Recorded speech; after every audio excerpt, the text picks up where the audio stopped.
South Africa has seen a rise in the number of child abuse in the last few weeks. A 2-year-old was allegedly sexually assaulted while in quarantine at the George Mokari Academic Hospital. Another incident that shocked the country was the alleged rape of a 12-year-old girl who was on her way to fetch her mask at home. To shed more light on these incidents, I'm now joined by Dr. Shaheda Omar, who is a clinical director at the Teddy Bear Clinic, and of course author Mashilo Moepya there, who is also with us on the line. Dr. Shaheda, if I can just begin with you here, let's just talk about the psychology of these particular incidents, because they are indeed disturbing, and the nation has, remains concerned by the alarming rate at which we are seeing these cases. What goes through the mind of a person that commits such horrific acts?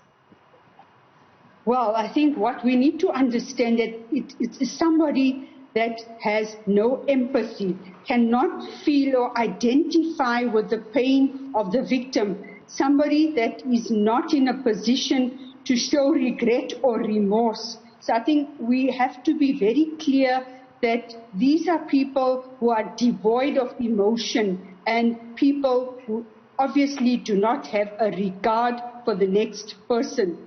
And it is actually totally unacceptable. We're looking at sociopaths, because what kind of person would even consider having any form of sexual engagement with a child, whether it's a 2-year-old or a 12-year-old? It is a tragedy of note. It is totally unacceptable. It's unlawful. It's unthinkable. One cannot even begin to conceive that something like this can even cross an individual's mind, to perpetrate or violate a powerless, a helpless child who cannot protect herself or himself from situations or circumstances such as this.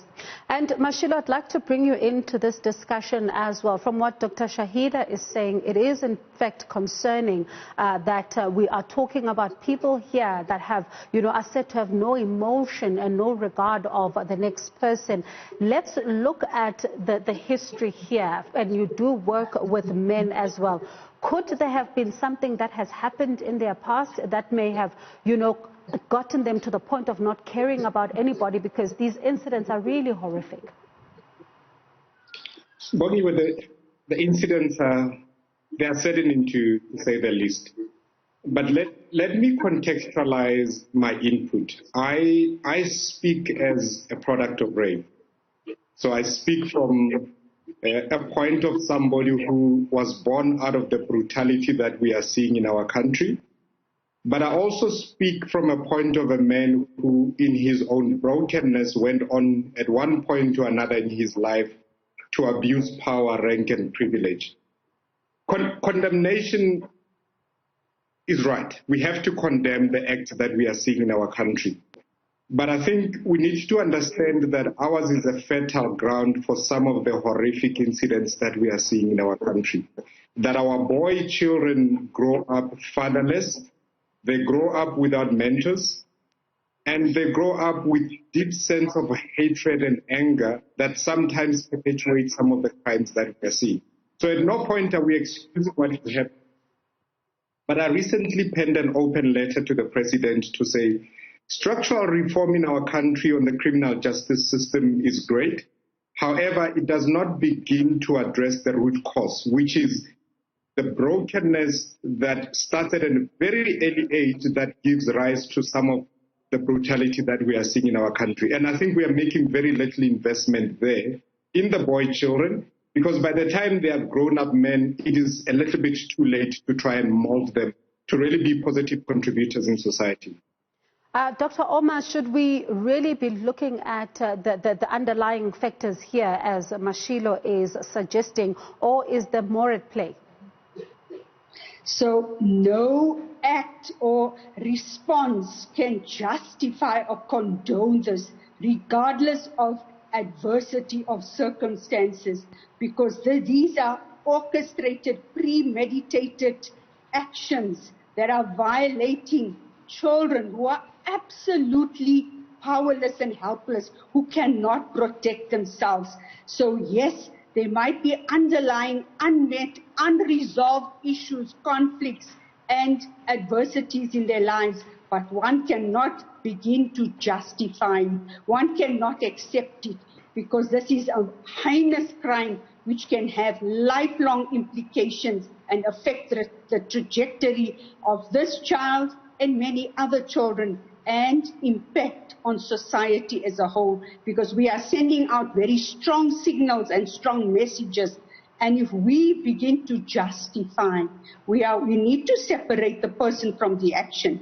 Yes, the person may have suffered history of previous victimization, trauma, and of course a lot of anger issues displacing them. However, we still cannot come to a point to justify what a little emotionally, physically fragile child has suffered and has been tormented by. And Mashilo, your response to that?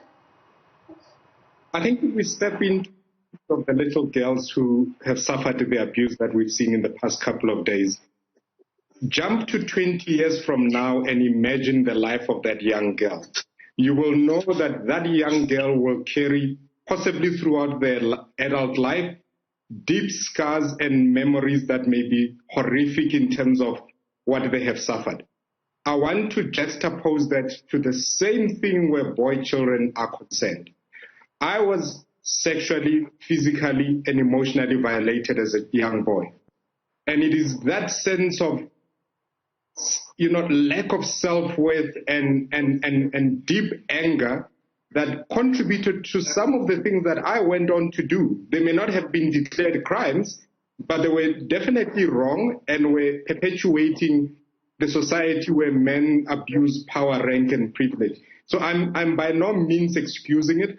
I'm saying that we need to dig a little bit deeper, because our systems are broken, and unless we begin to address those, we are just scratching at the surface, and we are never going to address the deeper issue, which is that we need to spend more time with our boy children. We need to spend more investment in terms of those boy children, mentoring them, and making sure that ultimately we design for the outcomes that we want to see in society.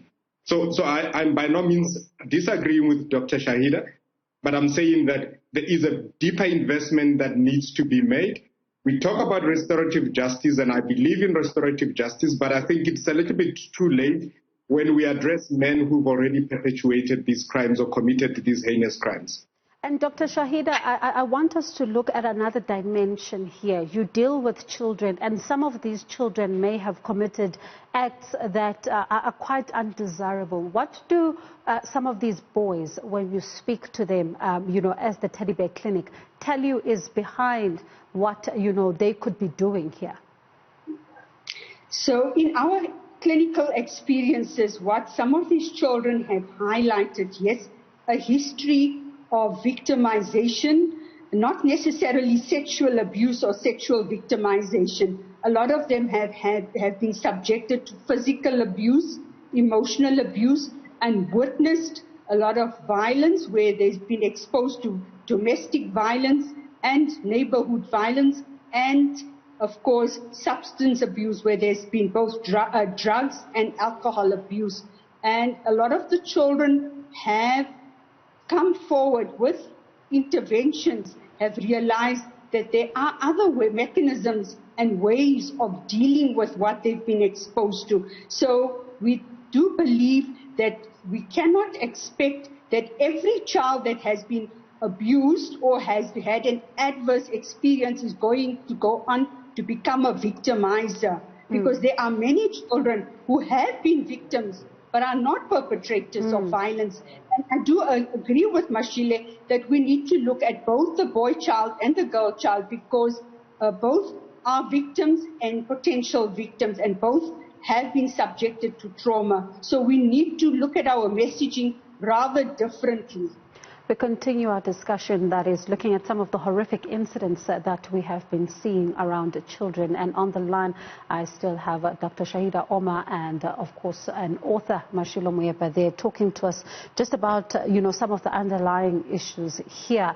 Mashilo, just before we went for the ad break, Dr. Omar was talking about the importance of, yes, going behind and looking at what exactly could be driving these particular incidents that we're seeing, but also saying a very, very crucial point there, that we cannot be excusing such incidents. But I also want to, probe further when it comes to the issue of looking at some of the historic, burdens that we may be seeing at play here. Do you think a culture of silence where incidents were swept under the carpet may also have contributed to where we are finding ourselves right now? Absolutely. If you imagine the crime scene, I would say that as society and communities, we either play an active or a passive role at a crime scene. And the sketch of gender-based violence and the violence against the vulnerable is also given oxygen by the very fact that we keep silent in our communities and our families. I can tell you, when I started speaking about my own story and my coming into this world, having been through a violent, traumatic experience for my mother, such as rape, I was met with resistance, and I'm still met with resistance by some people who say that we don't talk about these things in public. And it is that very narrative and that very tone that allows these crimes to perpetuate, because we turn a blind eye and we look at the sun. I agree in essence that having been abused, having gone through trauma does not in itself equal or begin to suggest that one would in themselves become perpetrators. But what I am saying is that it is fertile ground. And unless there are very deliberate interventions, whether it's through counseling, whether it's through mentorship, unless there are those very deliberate interventions, we run the risk that ours is then a response too late, and it is not a proactive strategy. Dr. Omar, as we wrap up our discussion, where to from here? Well, I think what I've just said, I think we need to revisit our patriarchal structures, the legacy of patriarchy, the toxic masculinity, because we talk about raising children and how we're raising children. We need to go back to our homes and look at who are the people that are raising our children, who are the people that are raising the boy child and the girl child, and what messages are we giving to the boy child and to the girl child, because I do believe that the messages are rather distinct and they're separated, they're not connected. There's a sense of dissociation, detachment, because girls are expected to succumb, to be submissive, to be timid, to be following, whereas the boy child is not, is allowed to be more potent and to assert his masculinity. So I think if we look at the structural drivers of violence, and sexual violence needs to look at the whole issue of re-socializing, and to work not only with children, but we need to work with our adults as well. Go back to the mothers, go back to the fathers, go back to the gogos, and everybody and every dimension and sector of society, whether it's civil society or government, we all need to work coordinated and in collaboration, integrating our efforts on how we socialize our children so that they start understanding and addressing the inequalities and inequities that exist out there. A critical point there, Mashilo, as Dr. Shaheda was wrapping up, socializing our children. Where to from here, particularly for men like yourselves that have got access to a group of men where you are able to talk to them about these very horrendous acts? How do we begin to socialize our young boys to ensure that this does not happen again? And what conversations are you going to be having with the men you have access to? Absolutely, and that socialization starts at a very young age. I'm raising 3 boys, and I want to say this: it will not be my son that will commit these crimes. It will not be my son, because I, as a father, am very purposeful in terms of what I teach my boy children, to understand that the girl child is not less human than them, to understand that girl children have rights, have a role to play in society. It is just a difference in terms of our sexuality. There's no difference between boy children and girl children. And that's what we need to start driving the message in our homes, not only for girl children. If we tell our girl children that they are empowered, that they are equal, but we don't take the same message to our boy children, then what we have is an imbalance, and an imbalance that then begins to sow the seed of crime that we are seeing in our country. I want to make a very bold parting shot to the president, and I'm making this call to the president. Let us start seeing a comprehensive blueprint that is supported by the necessary financial investments in terms of the outcomes that we want to see in addressing gender-based violence. Let us please see that. I would like to get the president making very bold statements and meeting that with the necessary financial resources. Lastly, I'd like to just make a call to the men, particularly in Limpopo, which is my home province. We are trying to start another chapter of the Character Company that offers mentorship to boy children. We are struggling to find men that are putting their hand up. So I'm making a call to Limpopo in particular, but it's a call to all the provinces in our country. We can do more. Let us do more. Let us not be discouraged.